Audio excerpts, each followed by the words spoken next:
streaming, just not online.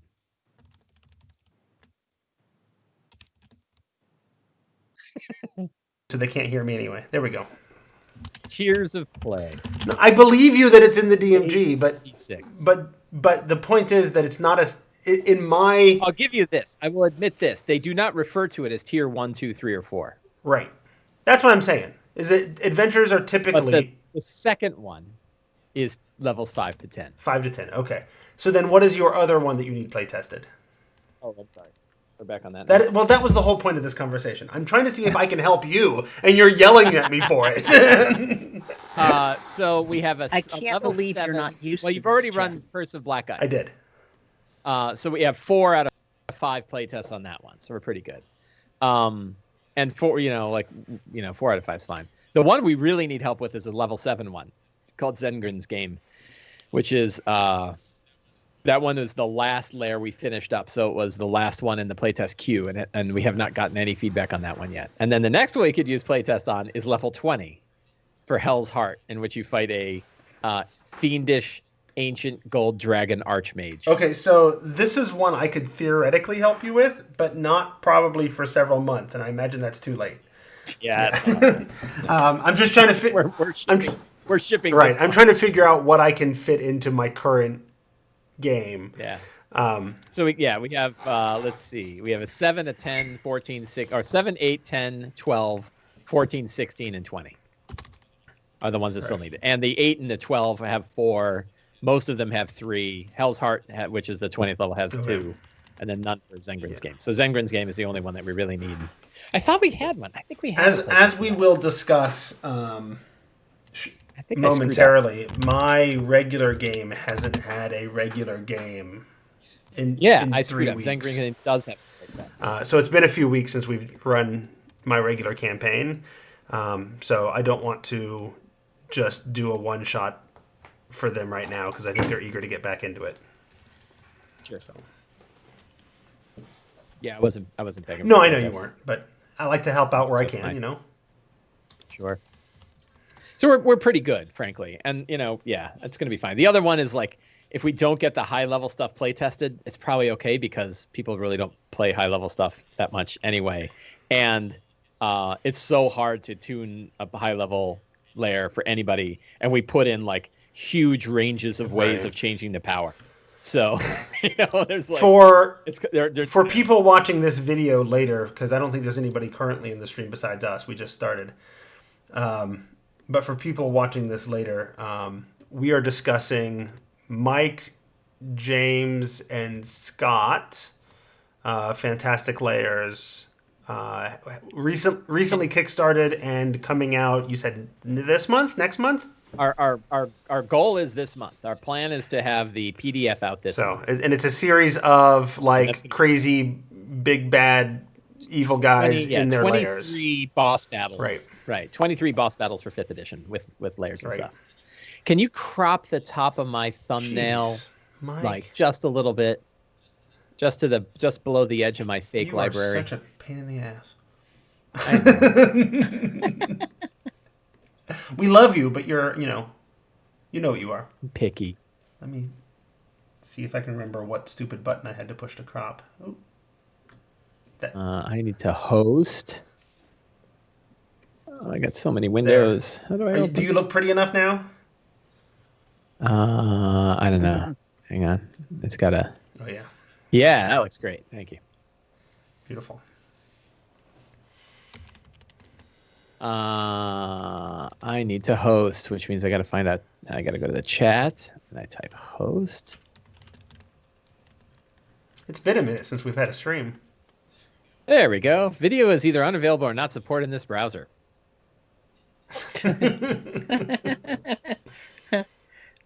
But I'm viewing it in another browser. Try it again. Welcome to computers. There it goes. Okay. So I am now hosting on my Twitch channel, and I will mention on Twitter. Did you? I did. I tweeted and mentioned you. We are live on the tongue.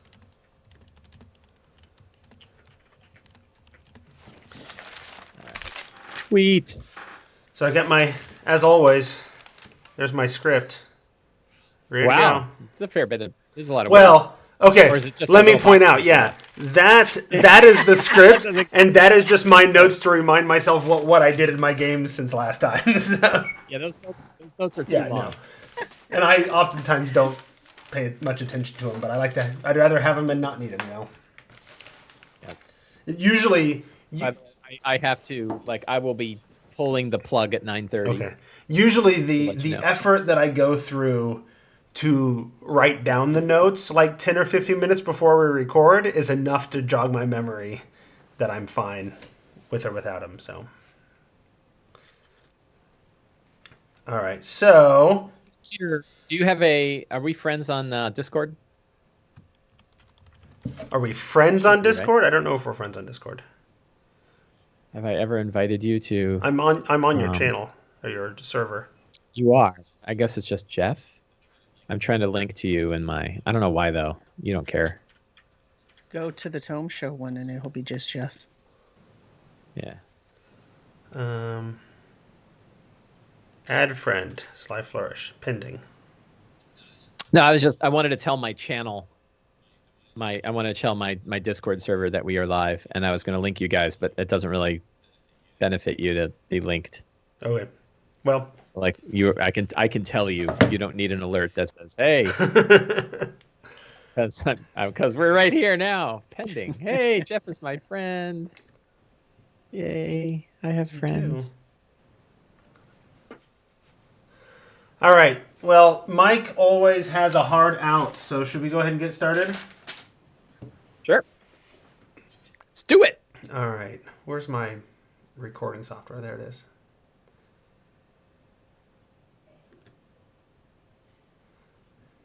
And anyone in the chat channel who wants to chat with us, Do it. feel Feel free to throw in your ask questions, Yeah. give ideas, Absolutely. comment on my new lack of hair, whatever you like. Is your hair? You have a recent haircut, do you? I have a recent haircut. This is clipped with a number 1. Yeah, I'm significantly below that. Yeah, I got my haircut today Wow. too. you're infinitely. I don't know. I don't know what size my wife uses, but whatever. Yeah. I don't care. She just goes. Bzz, Yep. You know. Yep. I mean, she does a good job, but Ask. I'd be curious. What clipper size? Yeah, I mean, do you want it's me not. to ask right It's, now? Not right now. I mean, just looking at it. If you just got it done today, that's got to be like a Yes, 1 or you're- a 2. This morning, I mean, it's been Yeah. 15 hours, but Yeah, that's probably a 2. Maybe. That looks like it's a 2. it's probably a 2. Yeah. Two. I think Yeah, it's I've been doing it shorter and shorter, and I think I did it too short. So I think we're gonna go to a 2 and stick with it. See, I went straight from long to shaved. Not. I thought about it, but yeah, Michelle's not. Well, and see, I've done the shave. I had done the shaved head thing before, Yeah, and I didn't like the look. But then I figured out the way to make it so it looks decently, and the giant. the trick is the facial hair. Even when it was just a goatee, because that's what I had before. I didn't like the look. But I can't really grow. okay. Although I think you have a look that would. I work grow with, a goatee, but I can't grow much on the sides. So if it grows out at all, it starts looking all straggly and gross. Yeah, I look like Bill the cat. Yeah. Yeah, me too. All right. So we said we were going to get started like a minute ago. Let's go ahead and do that. Okay, so Now we've got two minutes at the beginning of the recording for Sam to edit out. whatever. That's the easy part. You just got to find where the start is and cut. Exactly. Okay. So welcome to Behind the DM Screen for December of 2020. We are 3 DMs helping each other out and talking about our games, and not necessarily in that order. I didn't do it in the right order. Oh well, who cares? With me as always, I am Jeff, and with me as always is Mike. Mike, say hello. Hello. And Sam. Hello. And we are talking about our games. So I'm going to put 15 minutes on the clock as soon as I pull up my timer. 6 hours? It's not Mike's turn. That's not fair. Usually I've been going along lately. So, Cats. all right. So 15 minutes on the clock. I am up first this time around. So I get to tell you about my game. I mentioned, well, we were streaming, but before the recording, that I haven't actually played my main game. I call it my main game. I'm running 2 full campaigns, but one of them is for my kids, so I don't know, it feels like the beta campaign. But it's been a couple weeks since I played my main game for very good reasons. But a lot happened since we've chatted last, in that they were tromping through Castle Ravenloft. I think that's where we left off last time, is they were getting ready to go into the castle, or they had just gone to the castle. Now they spent 2 whole sessions in the castle. They went all the way up, took out the heart, went through the witch's chamber, and I brought in some stuff to make it real. Like, I had all of the things that had been stolen from them through the course of the adventure in that place.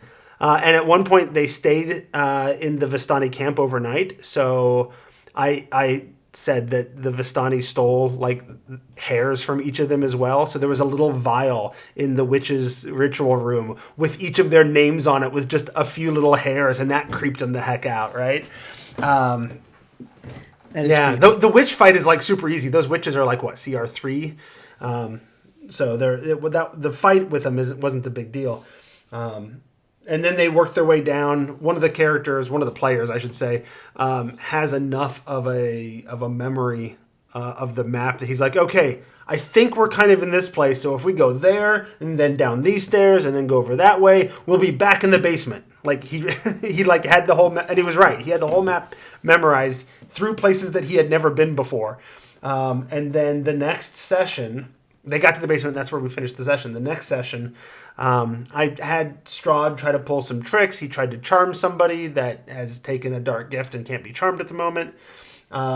He threw out some spells to mess with them when they were in like the torture chamber room. He threw a maelstrom out to make life difficult for him, just try to whittle him down a little bit. And then they got to the catacombs, which is kind of the fun part of the basement, right? It's the 70 different little crypts, and they each have fun little placards on them that talk about who it is and what have you. There's a time traveler in there, and there's ghosts to interact with, and there's all kinds of fun stuff to find and to deal with. And one of the players was like, oh, we should go and search through all this stuff and make sure there's nothing useful in there.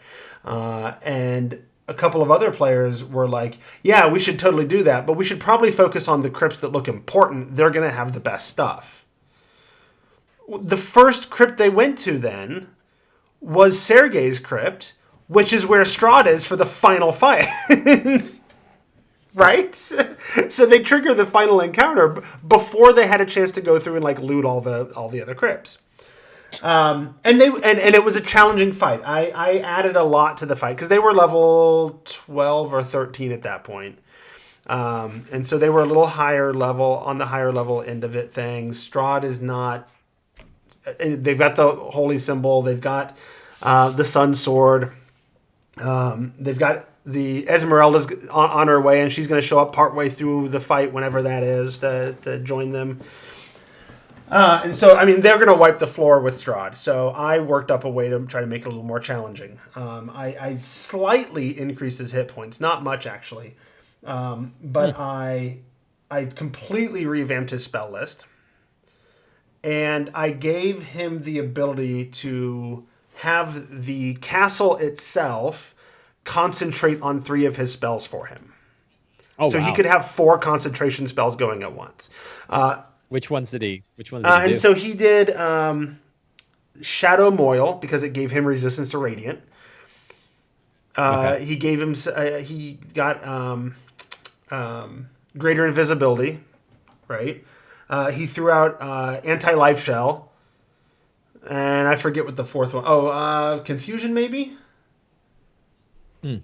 So I mean, mostly defensive. Mostly it was him like, I'm gonna spider climb up to the corner on the wall here, turn myself invisible so you can't counter any of my spells, because you can't cast counterspell on something you can't see. And then I'm just going to do all these things. And these, the way I described it was these little red glowing orbs kept appearing in sort of that corner where he was. So they could attack the red orbs. I gave him like... I was going to say, was there a way... Yeah, so I gave him like 25 hit points or 50 hit points and an easy AC. So they could have, if they tried it, they could have done that. And they did eventually figure that out, and it made life a lot easier for him. That's cool. And then beyond that, though, in order for him to get out all of these spells... they needed to be kept busy. So there's a statue in that room of Sergei, and so I said that Sergei's armor came off the statue and used Strahd's animated armor as sort of a tank to keep them busy for a little bit. And then meanwhile, from deeper in the crypts, help kept showing up. I had Rahadin show up. I had Bucephalus, the nightmare, show up.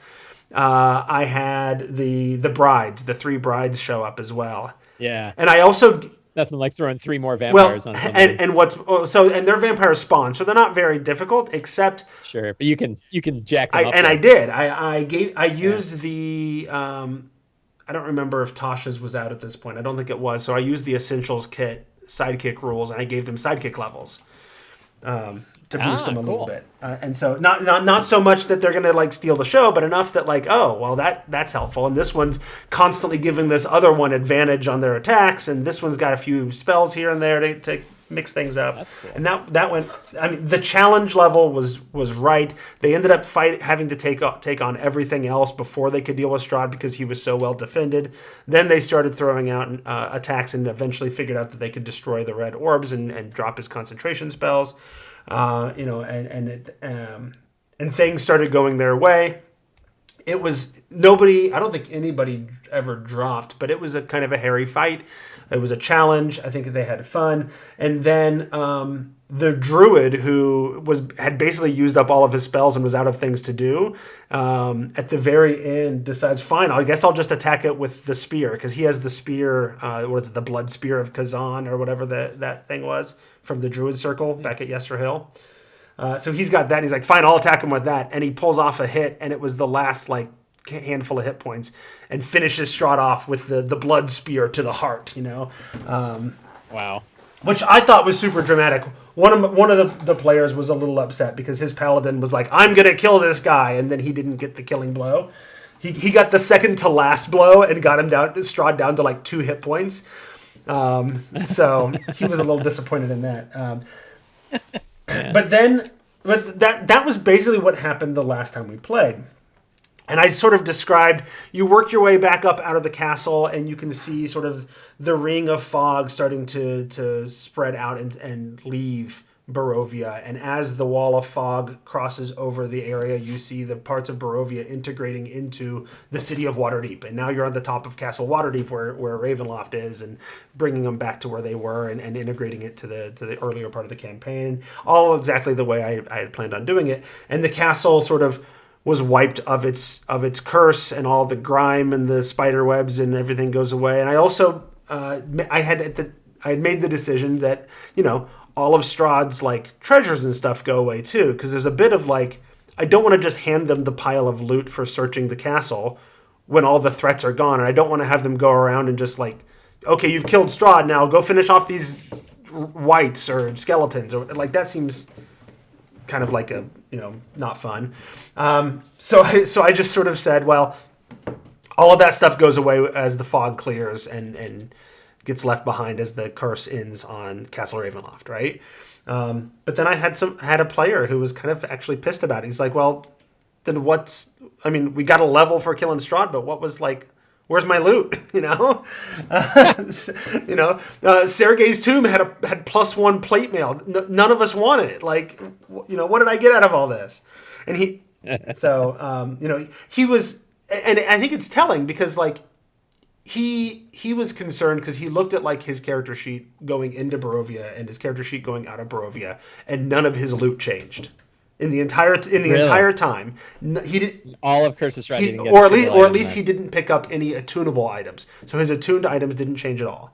Now, I would argue that he accepted a dark blessing that gave him a +4 to charisma.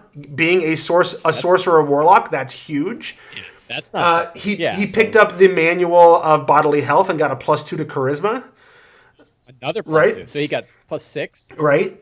a total +6. He was also infected with lycanthropy and became a werewolf, which gives him a strength of 15, and a bonus to AC if he's in his wolf or hybrid form. Like he arguably got the biggest mechanical benefit from being in Barovia. But it just goes to show, like, that doesn't necessarily matter, because that's not the fun and interesting things that you pick up. He didn't pick up the artifact or the item with the handful of spells that it casts, or this thing with an interesting story, or so I think just as much as we recognize that the mechanical boosts are huge in the game, they're not necessarily the things that like stand out as being fun. Mm-hmm. I think that's completely player dependent because, as you know, if you listen to my D&D brief game, they've gotten loot exactly like one time. Right, no. And, I mean, we're in like session 40 something, right? And they got loot once. Right. And they're trying to figure out how they're going to pay their crew on their ship because it's been a couple of months and they haven't ever actually paid the crew. So, like... And none of my players are like, "Where's my loot? Where's my loot?" They're just you're absolutely right that it's totally. You're absolutely right that it is. But this is a player who most of his experience is 3rd edition, and he was already. It was already problematic earlier in the campaign that they got all this gold from Dragon Heist, and they couldn't just go out and stop by the local magic shop and buy all the stuff. And I tried to establish with him that is not the conceit of the setting. Like, that's not a thing that you can do pretty much anywhere in the realms, maybe some planner locations or whatever, but that's not a thing. You can hunt for them, and we use the downtime rules so they could get a few things and whatever, and they did, but it's just not a conceit of how 5th edition needs to work, because it doesn't need that like 3rd and 2nd edition. There's not an arms race that depends on you having the right powered magic item and the right power. So there was some disappointment there, and I get it. And honestly, like it's kind of a bummer though, right? That's the kind of takeaway for that player. Like that kind of sucks. Like nope. I don't mean the player sucks. I mean it sucks that's the takeaway for them after. Yeah. An awesome set of sessions. They're like, wait, what happened? I didn't get any loot. But at the same time, they got +6 charisma. They got lycanthropy. They got +6 total. It was between charisma and con, but yeah. Oh, okay. But you get my point though, right? And then they got their strength boost, and like they got a lot of stuff, but it wasn't the kind of stuff they wanted, which that's kind of. I've been in campaigns where it wasn't what I wanted at the end, and it's kind of like, oh, this is kind of a letdown. Well, and he's an admitted min-maxer, so I think he wanted all that stuff too. Right? +6 to charisma. No, +6, +4 to charisma, +2 to con. Oh, sorry. Okay. Still, but no. I mean, if you got a ring with a +2 con on it, you'd be pretty happy. Right. So I think, but at the same time, like I hear like. I want everybody to have fun, including that person. And if that's something that makes... Right. And I'm probably a little extra stringent or stingy on these things because I'm reacting to my time playing 3rd and 4th edition, where that's not... I don't want to have magic item shops or being, on every other block like a McDonald's or a Starbucks, right? But that's kind of what you had to have in 3rd and 4th edition in order to keep up with the mechanics of the game. And so I'm probably stingier than I need to be. So I think what the solution I've come up with is moving forward. There's going to be the Act 3 of the campaign, which is entirely homebrewed in terms of story, but I'm going to pull a bunch of stuff from other adventures. Is basically Hallister Blackcloak from Undermountain, right? He is the champion of the dark power that escaped. When you go into Amber Temple, or maybe Mike knows because he's played it, you go into Amber Temple and there's one of the Amber sarcophagi that's been broken.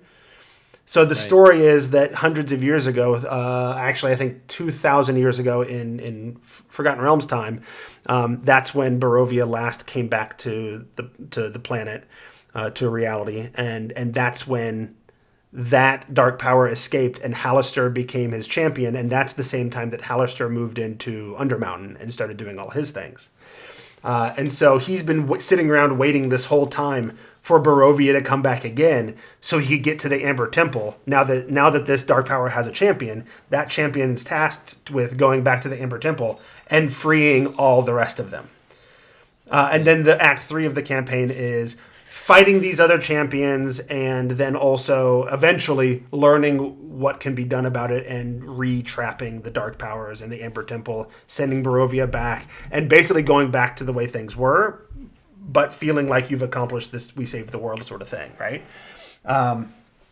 And so I've started thinking what I'll do that might sort of scratch that itch for that player and some others is when they defeat the champions of the Dark Powers, each one of them is going to have an item that I have sort of statted up, like the Vestiges of Divergence. If you remember those from Wildemount, or if you read them in the previous Tal'Dorei book that Green Ronin published, which is basically it's a relatively low level magic item, but it levels up as the characters hit major story points for their characters.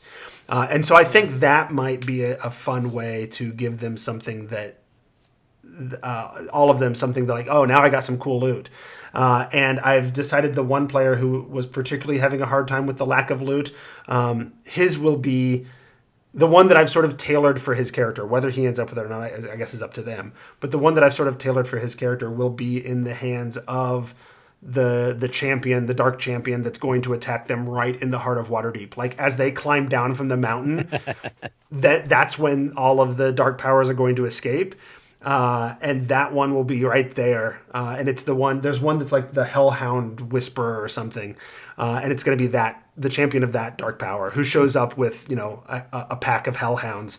And that'll be, that way he can get sort of his loot, but it won't feel like he's not getting things over time because it'll continue to grow and get better. Right. So that's my hopeful solution to all of that. I've got a bunch of questions about, and I could talk more about what my plans are for Act 3. I've got my Descent into Avernus game that I could talk about as well, but my time ran up a few minutes ago. So that said, I can tell you this, Mike. I have just gotten to the point this last weekend on Descent into Avernus where they had to pick their path, path of demons, path of devils, that I know you're not fond of because No, I came up with it. Yeah, you've described it as just a bunch of fetch quests, and that's fair. I guess I don't have a problem with a bunch of fetch quests because there's another problem with it that I could talk about. So here's the problem I ran into. My biggest issue, there are two things. One, some of the fetch quest encounters, locations are completely unnecessary. They don't add anything to anything. Like the spawning trees, fetch quests that mean something are fine, right? Like fetch quests that are part of the story are great. It's fetch quests that are totally unrelated to the story and are just filler. Because I was thinking about it, I'm like, well, like 80% of D&D is fetch quests. I'm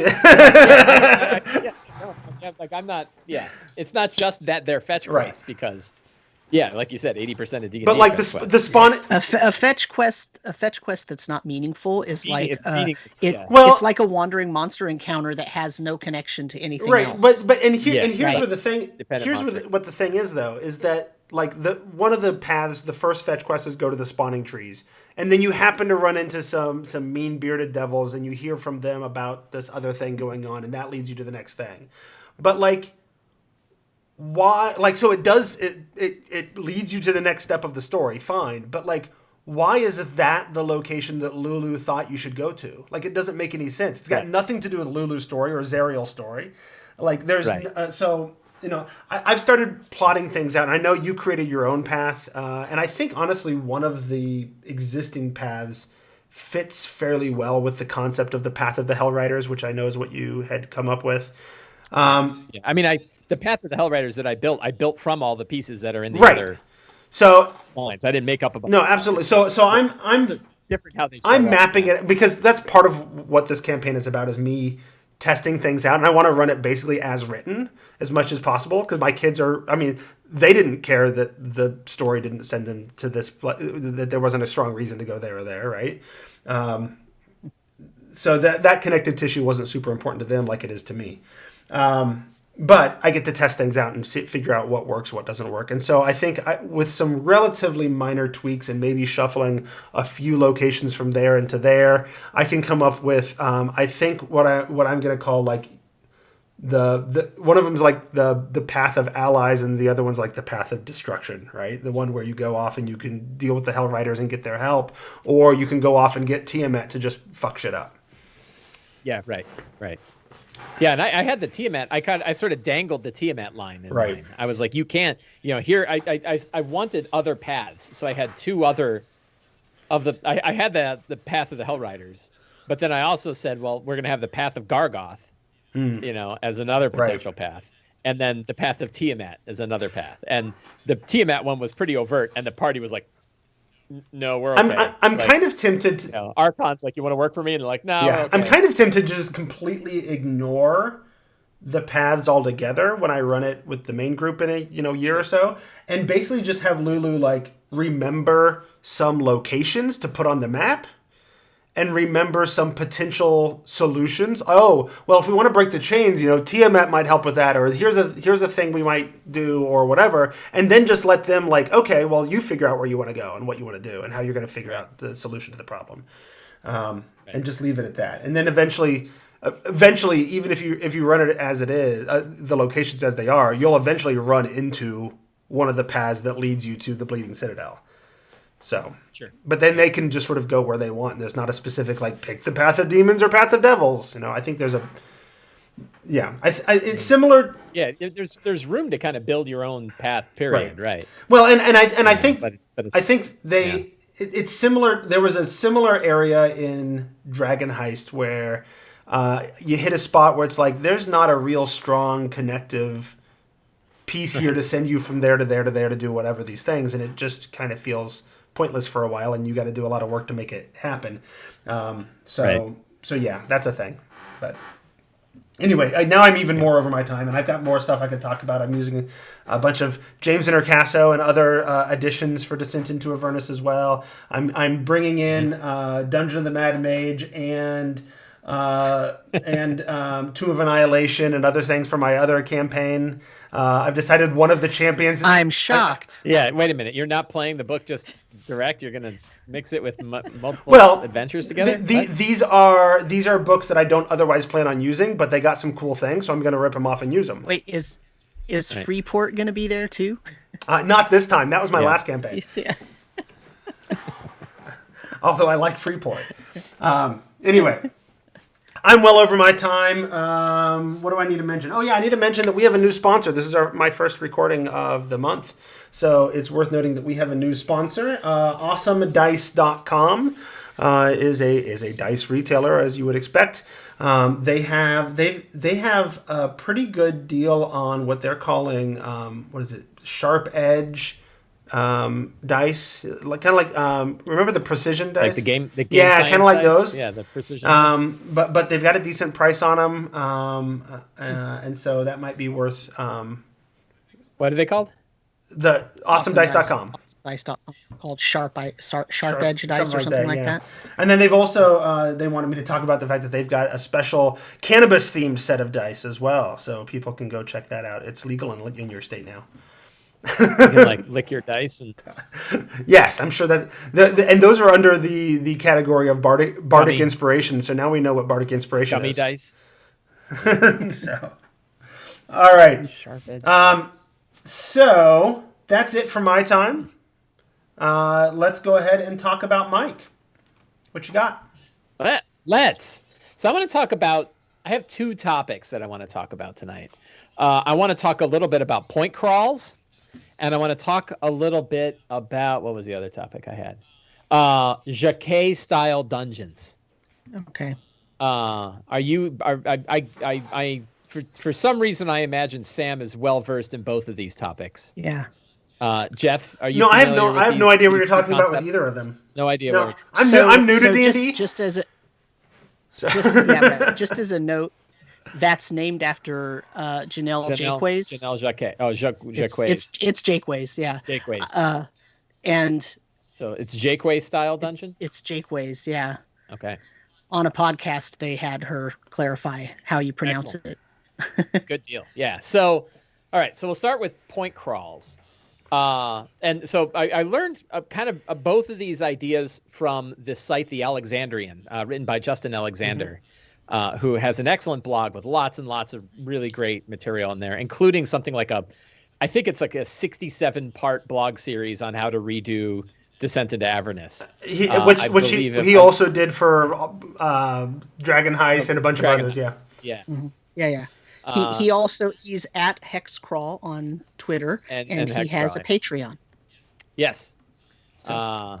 Apparently Alexandrian.com is not it's not his website. I think it's the Alexandrian.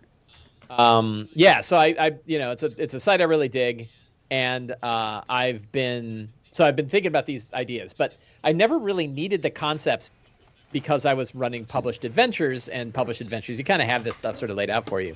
But I've been running my homebrew Eberron games, and which means I have like nothing, right? I've got a wide open field of where the characters can go, and I'm pretty familiar with like running dungeon crawls. And my latest go-to has been go to DysonLogos.com. Go to the 900 maps he's got, find one that's suitable for whatever I'm going to do, and and then fill it with my own stuff. Like throw interesting locations and interesting encounters in there, and I'm kind of all set, right? But a couple of times recently, I ran cities, and in particular, I've run, I think, 3 ruined cities, like 3 cities, because it's set in the Mournland. And in the Mournland and Eberron, everything is destroyed. So if you run into a city inside the Mournland, it's likely a wrecked city. So this started with the city of Eston, and my technique there was like, I'm going to get another map from Dyson Logos of a city, and I'm going to write a bunch of interesting location names on there, and then I'll just show them to the players and say, you can pick which one of these places you want to go to, and then they can kind of choose. And then I had another smaller city that was really sort of a subquest, and all I did was like a linear path between, where they started and where they wanted to go. And I just described, I had a couple encounters on the way, and then they were at the place that they wanted to go. And then I was running another city that I only just started running for my Wednesday game, but my Sunday game will hit it in a couple of weeks. They might hit it. Yeah, probably a couple of weeks. Which is the city of Making. And this is where the weapon of the morning was created. So it was like it's kind of like what's the city, Los Alamos, where they made nuclear bombs during the World War II. Yep. So it's like a city where everybody was there working on the weapon, but it was kind of a hidden city from everywhere else because they didn't want the other nations to know that they were building this weapon. So and then the city got destroyed, of course, when the weapon of morning went off. So I also had like sort of overland locations where I wanted the characters to kind of explore an area. And again, you can sort of draw point A to point B and throw a couple of encounters on the way and you're done. And I was like, that's kind of boring. Like, what about multiple paths, right? So then I said, okay, well, I'll do like 3 paths that they can take to get from the train station that they show up to the Gates of Making. And it's across an area known as the Glass Plateau, which is sort of the wasteland outside of the city. And I came up with like 3 paths. I said there's like the Obsidian Mountains, and there's the Field of Glass, and then there's the Road of Fallen, or the Road of Fallen Iron, I called it. And I kind of described what those looked like and said you can pick which way you want to go. And then they picked one, and then I had some encounters that were related to the kind of area that they chose. So at least they had a choice. And I was thinking like, well, that's not perfect either, because it's still kind of like they had 3 choices, but it's still pretty linear. So I dug into this idea of point crawling. And so point crawling is based off of hex crawling, only without worrying about fixed distances. So instead of having like these 30-mile hexes or whatever, 8-mile hexes, however big you make the hexes and hex crawls can be different sizes, right, Sam? Yeah, and, sure. Generally, you have them be small areas because it depends on how far the overall. It depends on how big if you're doing all of the Sword Coast. Right. 30-mile hexes makes sense. But I was doing like a 2 or 3 day journey. Mm-hmm. It wasn't going to be very big. So, so smaller hexes. But I was like, well, I'm not going to do hexes, because one of the problems with doing hexes is like every hex has to kind of mean something, or it's boring, right? You're like, well, it's another desert hex. Roll on the desert. So it's a hex crawl, but instead you just have a map with random points on the map that are important or interesting. Exactly. You just kind of say, here are all of the yeah, here are all of the possible locations that exist between these areas, and then you have connections between them, and the connections are the physical pathways that would exist in the world. So it could be a river that connects two places together. It could be a game path. It could be whatever, it could be ley lines, like whatever you're going to use that the characters could follow to get from point A to point B. And you build this whole sort of, you build a graph, right? If you're familiar with graph theory, you have nodes and edges, right? And your nodes are your locations, and your edges are the connections between those locations. And so the other interesting bit about that, though, is like there are somewhat good and bad patterns for such a hex crawl or for such a point crawl. And again, like having 3 paths with 4 nodes on each path is kind of boring, right? It's like, yeah, it's you have a choice, but your choice is only up front. And then every node that along that choice is linear again, right? Until you get to the final one, which is fine if it's one session. So like I was only doing a 1-session game for Getting Across Morning, so they didn't need to have a new path every time. But if you're doing a bigger one, you don't want to you want to have a bunch of different branching paths on it. And you might want some other things like dead ends or secret paths that they'd only discover if they go to a certain place. Or loopbacks that like, hey, it turns out there's a shortcut. Like maybe you get 3 nodes out and you're 40 or 50 miles away, but there's a portal there that could take you right back to the train if you wanted it, right? So you can build these sort of backward paths. And this sort of gets into the idea of what Jaquays, got him. It's going to take me some time. So this is where we get into the idea of Jaquays style design. Janelle Jaquays wrote Dungeons and Dragons Adventures a long time ago, I think in the 80s, 70s, late 70s. So she also worked at like Coleco and worked for Mike. Like she's a video game designer, right? But she also played D&D. And she's the one who actually started the Dungeoneer magazine, which was taken over by Judges Guild. She wrote The Dark Tower. She wrote Caverns of Thracia.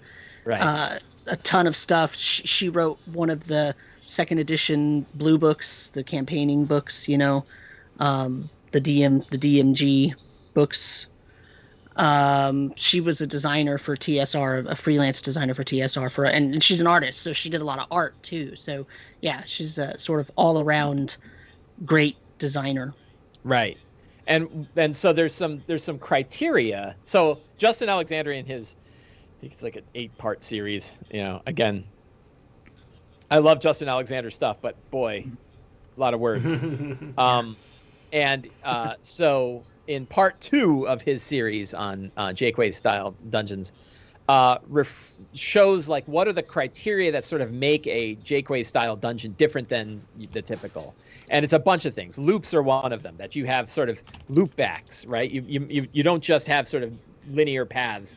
You have places where you might go from point to point to point and then realize you're back near where you were to begin with.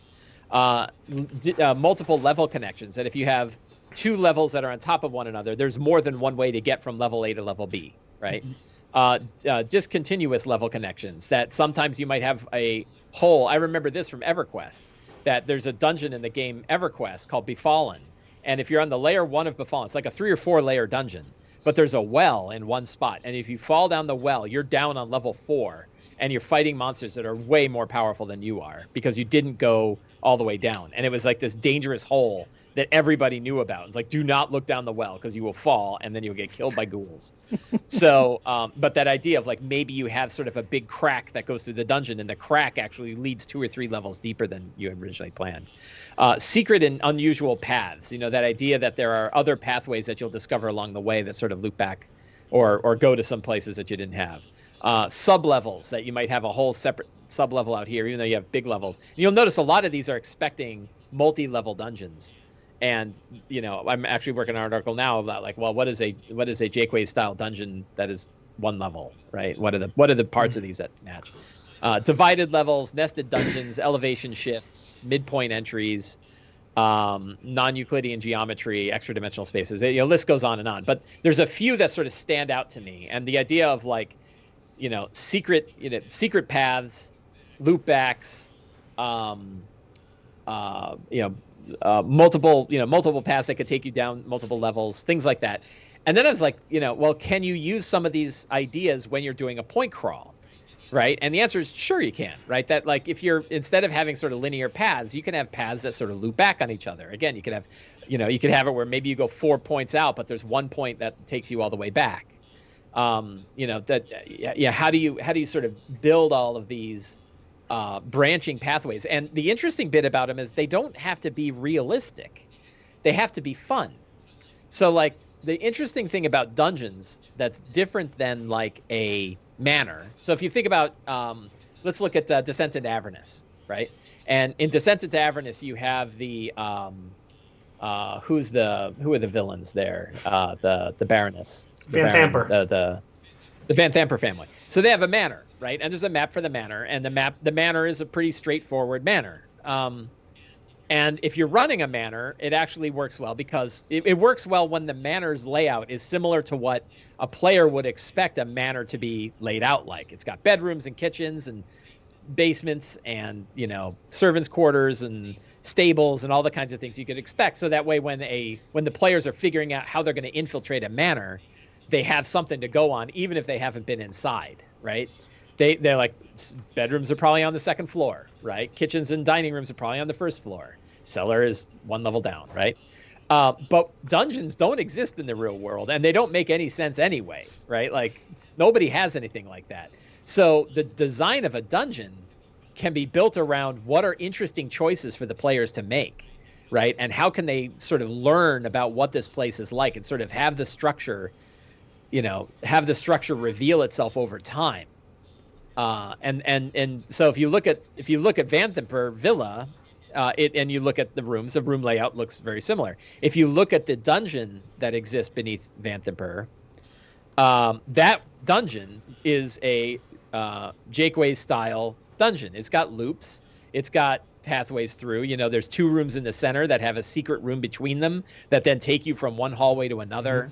Mm-hmm. I think it's got multiple entrances and exits because it's connected to a sewer. Well, so, and in this case, it's a sewer. It's the sewer connections have been closed off, but there is another. Not all of them. Well, the southern. Well, I'm looking at the map right now. I believe you. And there is one of the sewer entrances labeled V30. Does not look like it is. Okay, but right? they explicitly talk about there being an escape route through the carriage, the carriage house, which you could find. Right. So there's sort of right. If you look, there's at least 2. So it looks like there are 3 paths in and out of this dungeon, right? And if you go to the dungeon of the dungeon of the Dead 3. I haven't looked at it. I was using it as an example. Yeah, so it's another one. It's got loopbacks. It's got secrets. It's got sort of interesting dead ends is I think another trait. Like you want paths that sort of go places. So I've been interested in it. Now the funny thing is like I didn't really have to worry too much about Jaquay style dungeons because I go to Dyson Logos and Dyson knows about Jaquay style dungeons. Dyson's maps are pretty solid, right? You look at them and they usually are not super symmetrical. They usually have multiple entrance points. They often have loopbacks. They certainly have secrets. He clearly has like a checklist in mind of like what makes fun dungeons fun and designs his maps. And having now used like 20 different Dyson logo maps for different places in my homebrew games, I can attest to the fact that I haven't run into one of those that hasn't been good. Right now, of course, I'm selecting them from a list of 900, so I'm probably skipping over ones. But I never really thought to myself, like, does it have these 5 things? Instead, I'm like, oh, that fits. Temple, temple layout. You grab it, right? Throw it into the layout. So both of those things are things that I didn't really, it's kind of fun because it's like, holy cow, I've been playing this game for 35 years, and even within the last 6 months, I'm learning 2 different things that both kind of change how I think about running the game and are different things that I'm looking for when I'm running the game. And the point crawl for overland stuff is something I haven't needed until I've been homebrewing my own stuff. And I needed this sort of pattern. I needed a design pattern for a particular type of gameplay where they're going over a hostile land. And I don't want to just have a line and have 5 encounters. I want them to make choices, and I want them to see interesting things and choose which path they're going down. And and that, so that idea of the point crawl really works well. And it's a good lazy technique, right? I don't have to do a ton of work. I can do it with a piece of paper and a pen. I actually found a pretty good graphviz.it. I found an online, I think graphviz. I think it's graphviz.it. Graphviz.me. So there's an online tool that can generate a graph. You basically give it text with a little bit of nomenclature, and it will generate a graph for you with nodes and edges and everything. And you can label them. So I can build a point crawl map online and have it ready to use and throw it into my Discord chat and show the players and say, like, here's the paths that you think you're going to take and the different places you could go. And I can not show the stuff that's secret or not show the connections they don't discover until they discover them. So both of those have been very interesting things that I've been running into in my Eberron game. And both, I think, are valuable sort of things to explore, like they're, tools to have in the toolbox. For running our games. And no, was that alarm? It was, yeah. But I mean, you're not over as far as I was, so you're fine. No, I think you're right though. I think it's interesting as I've been playing this game since I was 8, and I'm not 8 anymore. And what's that? You're like 14. Yeah, I'm at least 14 now. Yeah. And even like there's a lot of advice, or there's a lot of things or concepts that we've learned or heard over the years, and even if we've heard something before and it didn't like hit us at the time, or maybe it did and then it kind of faded from use or from memory or whatever, it's always fun to hear it like again. Otherwise, I mean, there are 500 million blogs and podcasts and video, YouTube channels and whatever, all giving DM advice, right? Right. Certainly, one could say, take all of this DMing advice and put it into a single guidebook that nobody will read, and have all this great stuff there, but it doesn't like, unless you're going to go back and read these 10-volume Dungeon Master's guides on a regular basis to sort of, oh, that was a neat idea I forgot about, or whatever. Like, who has the inclination to do that? Well, and it's not even about reading it again. It's like, as Mike said, the reason he's paying attention to it now is that he needs it now. And he didn't need it five years ago. Yeah.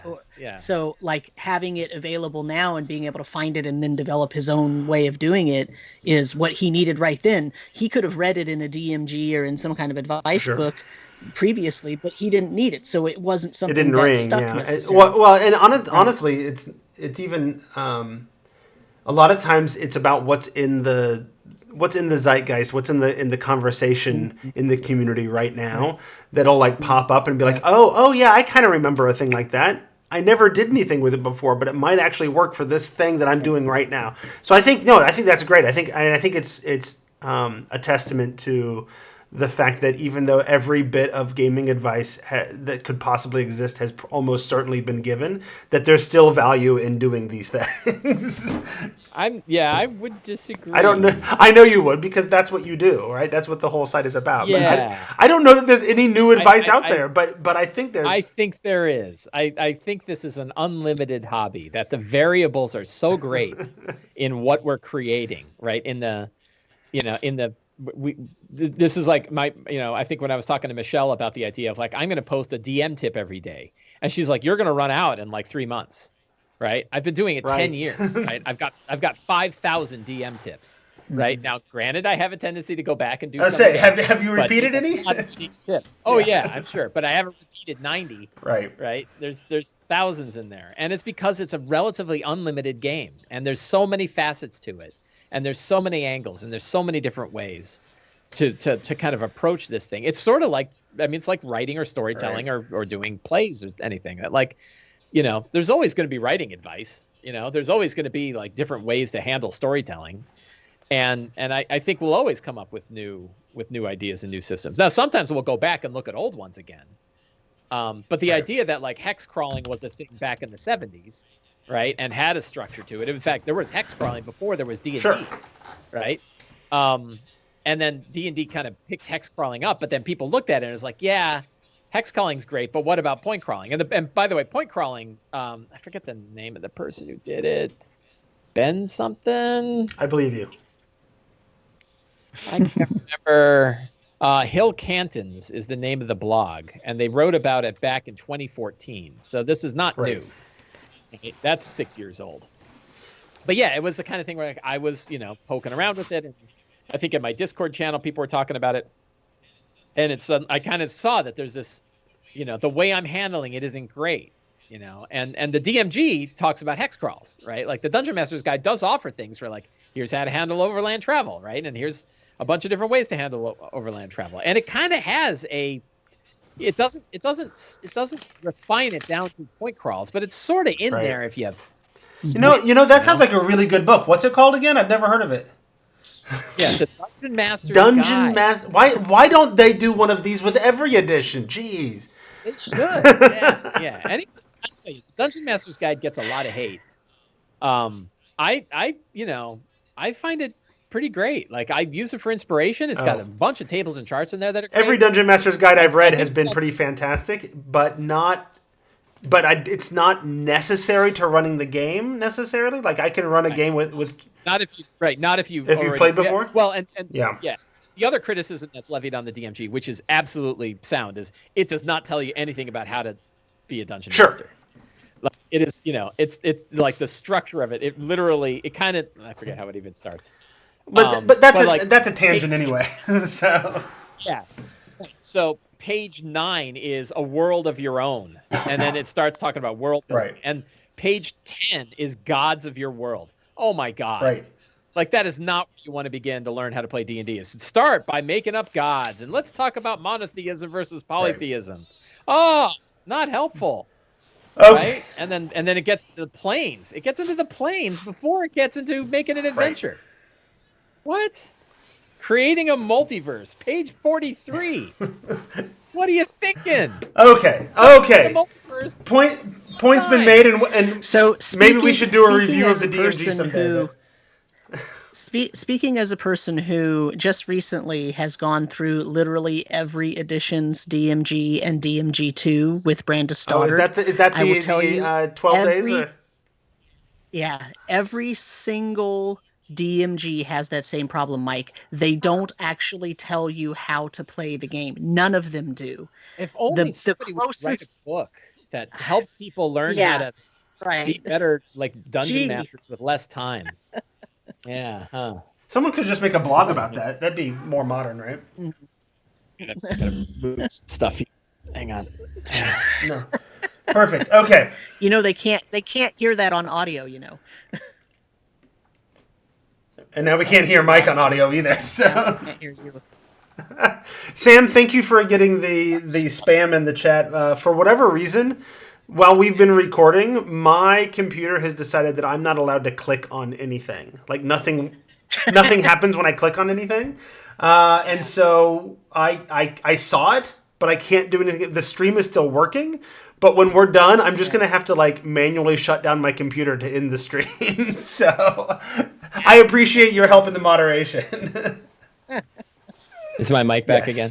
It is now, okay, yes. Cool. Sorry. Okay. I'm done. I'm calm. You'll never be calm, but that's okay. That's why we love you. Relax. Before we move on to our final DM, I want to remind people that there are other ways you can support the show besides going to our sponsor at awesomedice.com. You can also shop at Amazon or DM's Guild through our links at thetomeshow.com. And you can become a patron over at patreon.com/ what was it? Tome Show? The Tome Show? I don't know, one of those. You'll find me. So go check that out and support us directly through the Patreon. That helps me pay the bills and keep things going. The Amazon money goes to all of our creators. Sam and Mike each get some of that Amazon money every now and then throughout the year.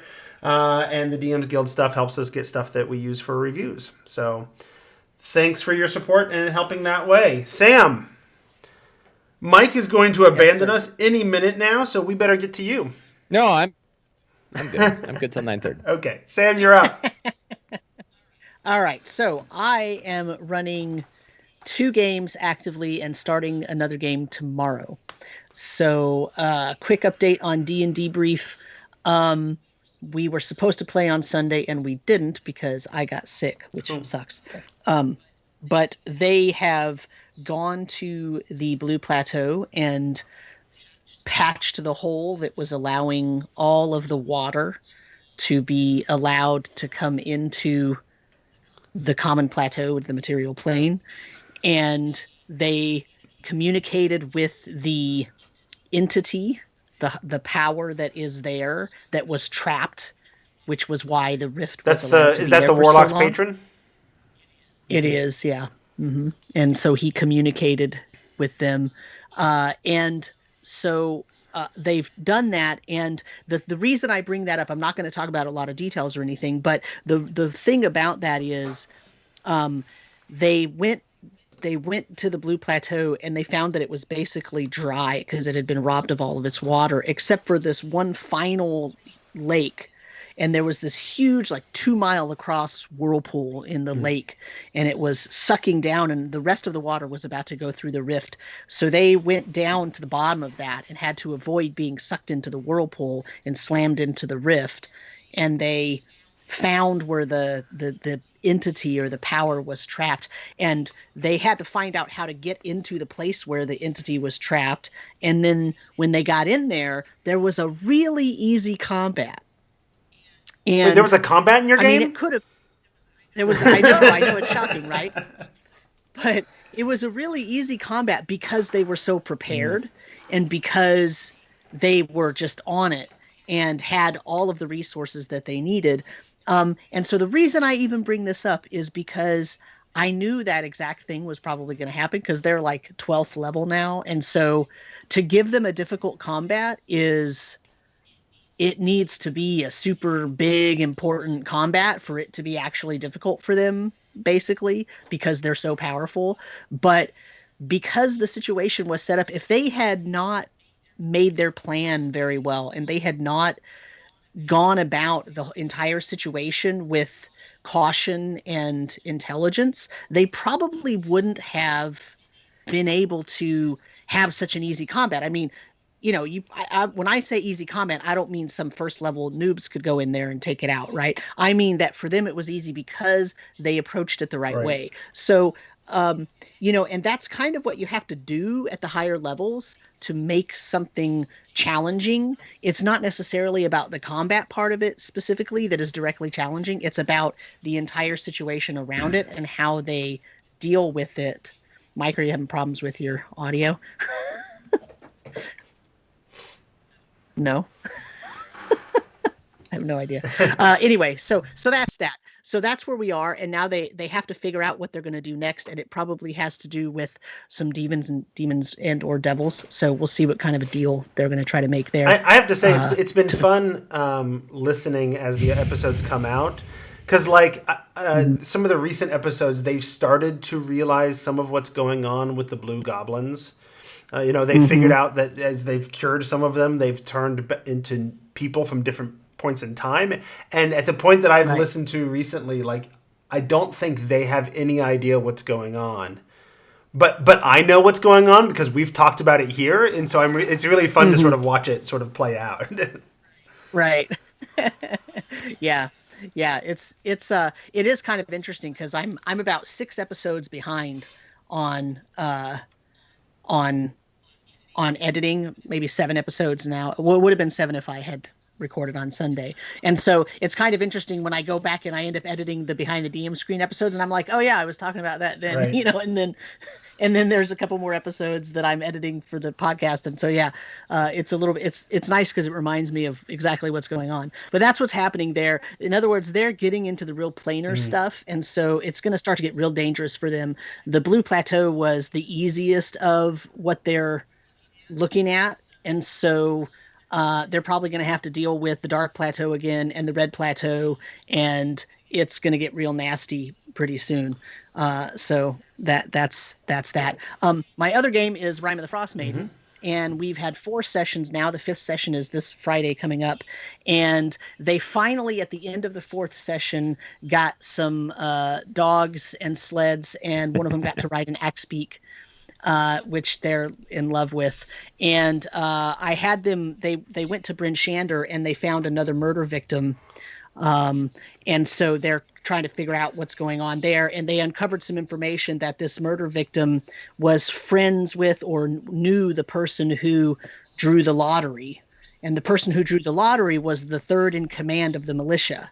And so they had already talked to Markham, the sheriff, Markham Southwell. And he had said to them, you know, because they had said, he said he was keeping it secret that there was this murder because he was convinced it was cult activity, and he's been trying to stamp out the cult, and he's trying to make sure that people didn't start getting really afraid of the townsfolk. He didn't want a panic, right?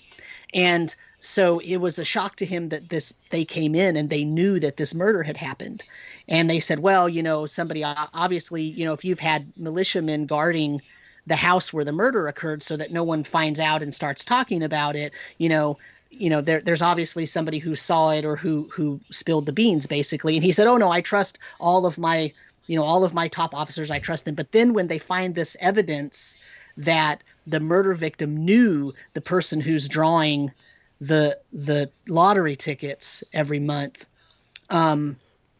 he figures out, oh crap, like, so now he can't trust his militia because he doesn't know how much of his militia has either been infiltrated by the cult or has just been, you know, basically playing a protection racket, right? He doesn't know what it is yet at this point, whether it's cult activity or a protection racket, because the protection racket could be like, hey, if you pay me enough, I'll make sure your name doesn't get drawn in the lottery, right?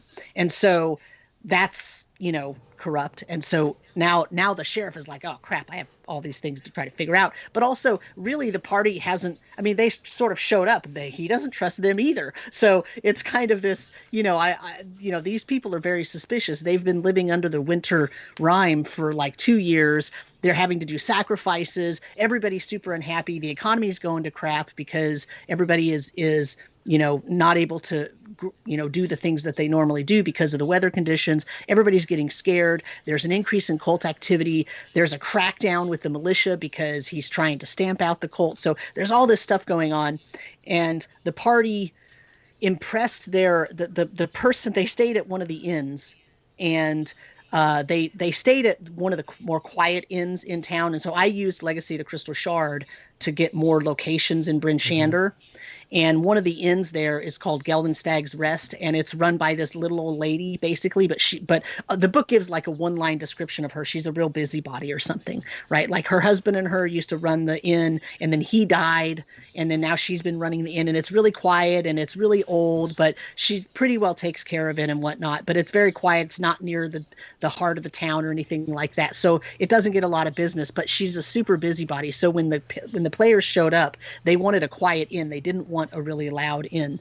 So they went there, and she was all up in their business, asking them questions, trying to psychoanalyze them, talking crap about people in town, but then, you know, trying to do it on the sly, and so, but she gave them all kinds of advice and all kinds of comedy relief, basically, and they got into all sorts of trouble on their own. One of my PCs has the runaway author background secret, and the runaway author's secret, spoilers for Rime of the Frost Maiden, is that the PC is an author who used to live in Waterdeep and wrote a best-selling book called Hellbent Highborn, which is about all of the devil relationships amongst the nobles and royal houses and merchant houses and rich people in Waterdeep, and how they're all basically signing contracts with devils and, you know, all this kind of stuff. And so it was like a runaway bestseller,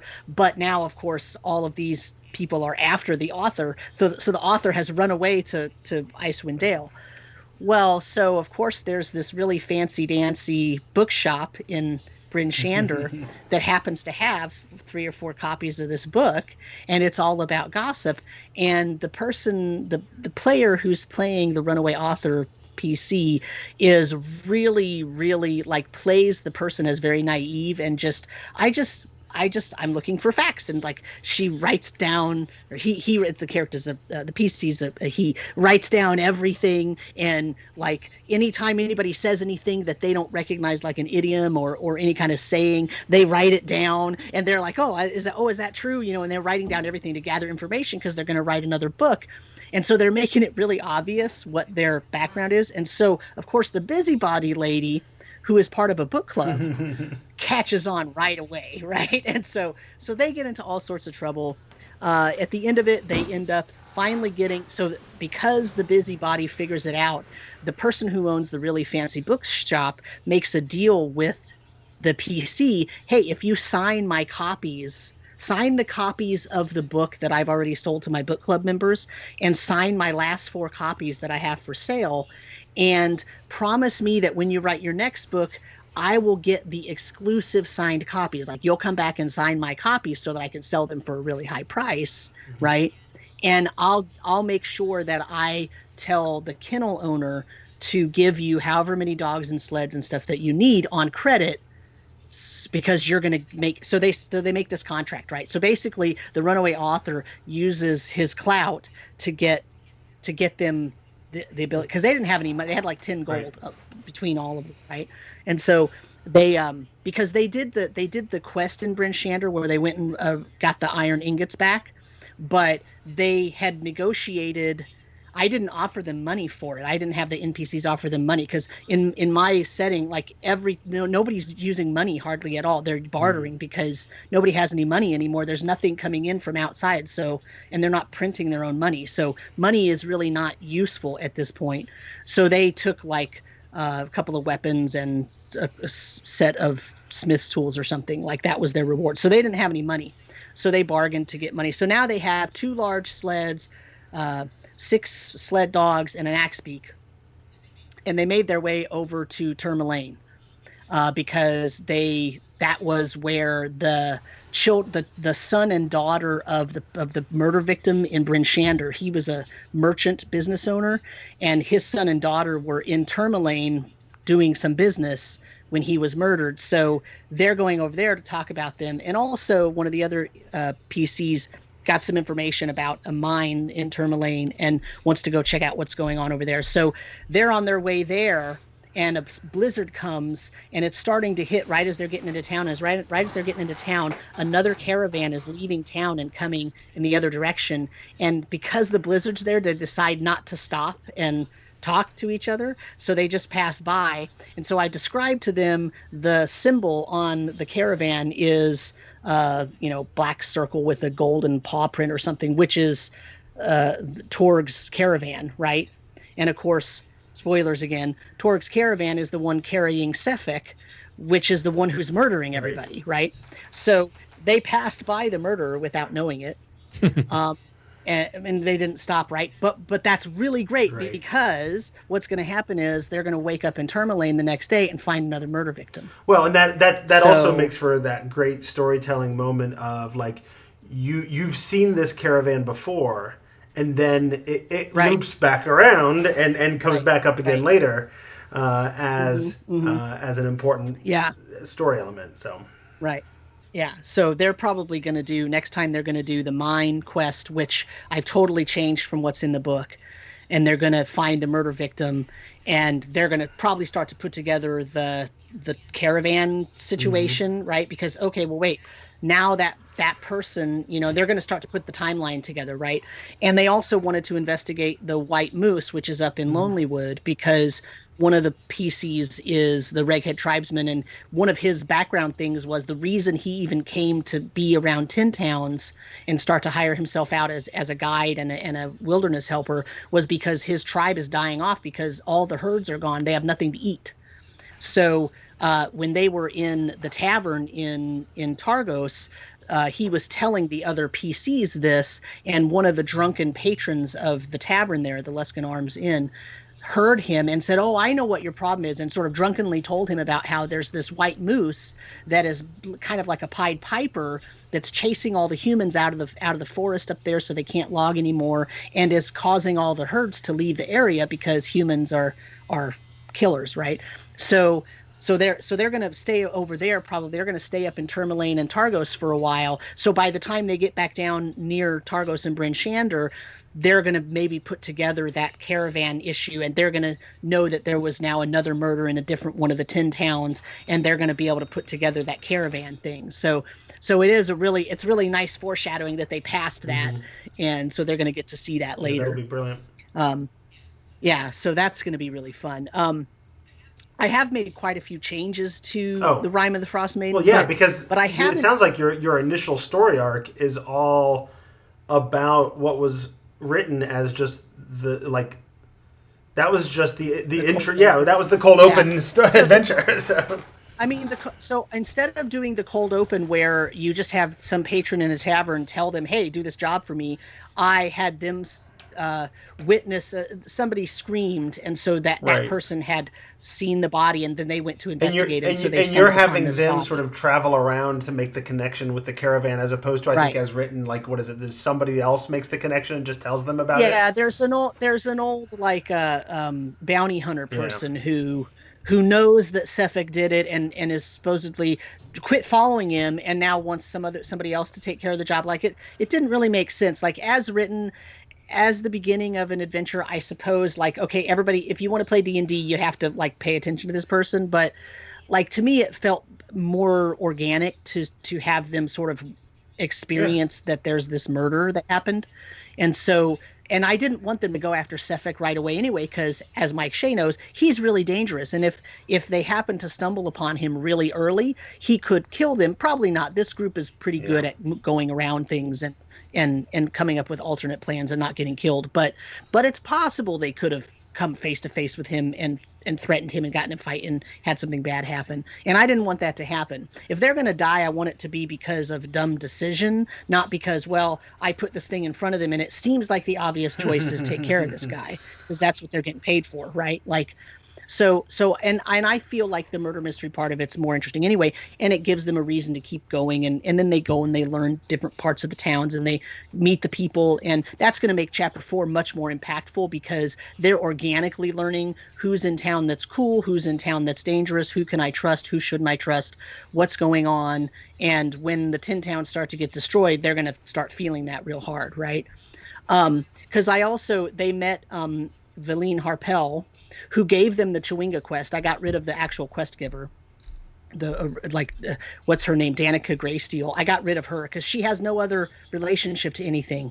So I had, but Harpel plays into the larger story. So right, and so I had them stumble across her coming into Bryn Shander. She's outside looking for Chewinga and tells them all about it. Of course, her kobolds, one of whom at that point, which is an undead, aren't around, right? So they can't see that she's like, of course, immediately they suspect, hey, wait, this person's name sounds almost like Villain, and she's an old lady, and in the picture she has a white owl and an eye patch. Like, of course, she's, dangerous and villainous and all that, which, whatever. But so I had her be, she was not, and in fact, I might just decide she has nothing to do with the Arcane Brotherhood. I don't know, but she presented herself as a researcher who's looking into elemental beings in an effort to try to stop the rime from happening. And of course, Chewingas are elemental, so she's trying to look for them so that she can communicate with them and find out how they harness their power and if they can help, right? And so now the party's also keeping an eye out for Chewingas, so I can spring the finale of that particular quest on them whenever they're coming or leaving a town, whenever I need to, right? So there's a lot going on, and everything in there, and I'm trying to tie in everything. And so I brought in the cult from, I wrote a product on DM's Guild of Oral, because there's no cult of Oral in Rime of the Frost Maiden, which I find completely ridiculous. Okay, there's the cult of Levistus, there's Asmodeus, there's a whole bunch of other things, but there's no cult of Auril. It doesn't make any sense. So I put that in there, and they're driving a lot of the low level behavior and incidents that are happening in the Tin Towns, along with Sefik, who is a cult member.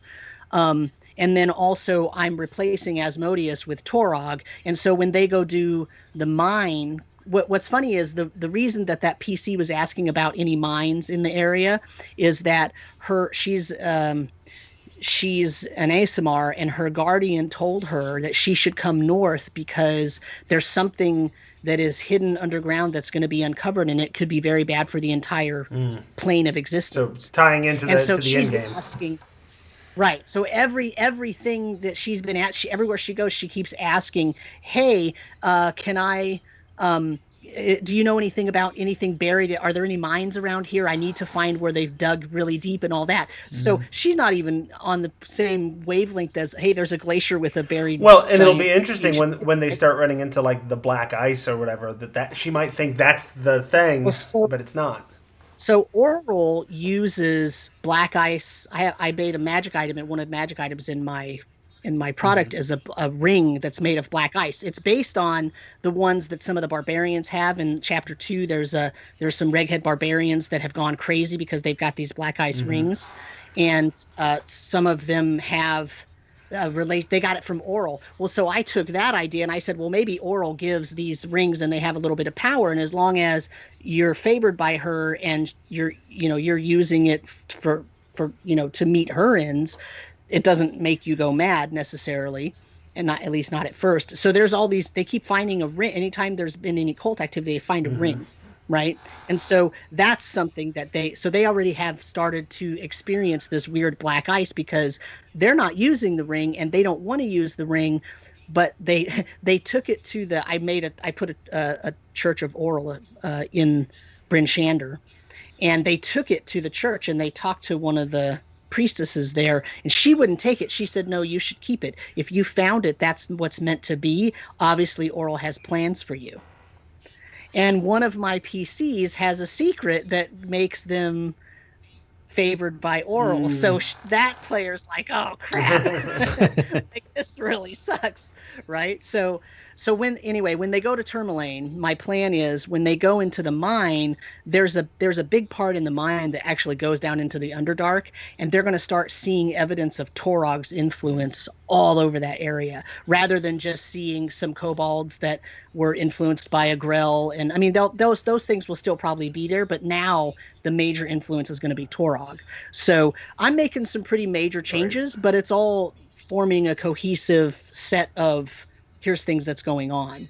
And I'm not really straying that far from the book. I'm just adding to it because my players are freaking wild. Like, they'll do the craziest stuff, and I have to have a lot of things there to be able to throw back at them if they decide they want to go do something crazy.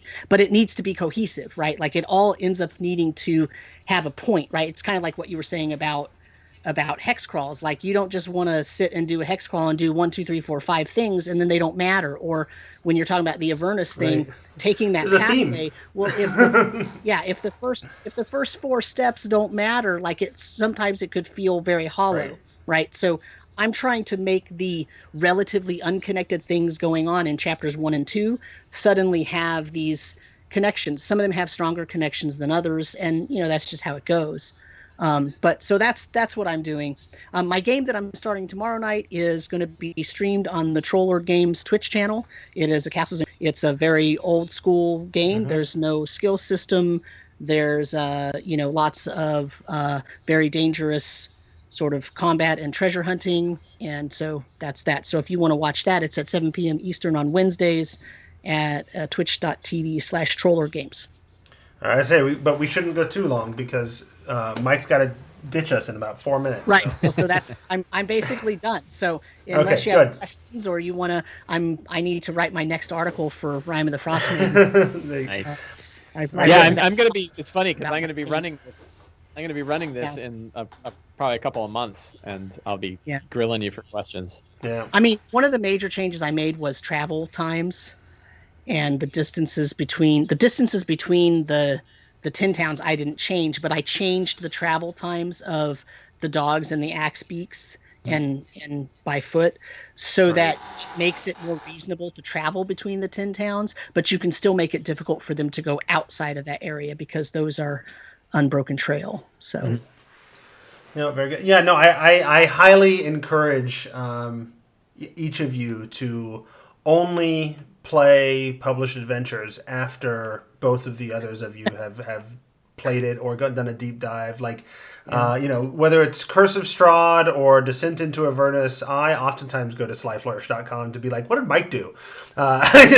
Just to give me some ideas, or what was the struggle for him? So it's great. Like, always run Published Adventures like 3 years later when all your friends have done it and written blogs about it. So you can. Eventually, we're all going to be waiting for everyone else to run right. it. No, exactly right. No one will actually run it. Or like, Mike, who's are you going to go first? Yeah. Right. Exactly right. Okay. Yeah. I think that is a good place to end the episode. We're only like an hour and 15 minutes into this. So, whatever. Each of us got 15 minutes. 15 plus 15 plus 15 is an hour and 15. So that is how math works now. Yes. All right. It's the new math. So it's the way time works in 2020. That's right. Yes, for sure. Yes. All right. So this is the end of the episode. Thanks for joining us. Hopefully everything goes okay, even though I'm having weird technology issues. So those of you on the stream or watching this later on YouTube, just know that there's not going to be much of an end. I'm not going to go to the closing screen that I usually go to. I'm just going to turn it off. And so that's how that's going to go. Right. So that's the end of Behind the DM Screen. Say goodbye, guys. Bye, guys. Bye, guys. All right. And we can say goodbye to folks in the chat on the stream. I have no idea even how many people are there. I know some people are chatting sometimes. So. It says 10 right now, but that includes me. Well, all three of us. But I find those numbers are all over the place. If you look. Yeah, they're. It's always weird, right? So. Anyway. Yeah. Yeah. I got stuff that I can talk about, but it's not going to matter now. I want to talk to Mike at some point, but I can't do it publicly. Oh, no. So. Well, cut the stream and we'll talk. I can't. That's what I'm saying. I can't cut the stream. He doesn't have any controls. He has to turn his right. I just have to turn the computer off. So that's what I'm saying. So you and I will chat and catch up on some stuff later. Sure. So. Anytime. Yeah. All right. So bye, stream. Bye, folks. Bye, everybody. And goodbye, Sam and Mike, because I'm going to leave both of you at the same time. Yeah. So. All right. That's not going to mess up your recording, is it? We're going to find out. Yeah. Okay. You can. Worst case, you can get the video off of Twitch. Yeah. Worst case, I can do it that way. I can't, but you can, because I'm only a moderator, so you'll have to do that. I can do that. All right. I'm gonna hit stop. Later, guys. Happens. Bye.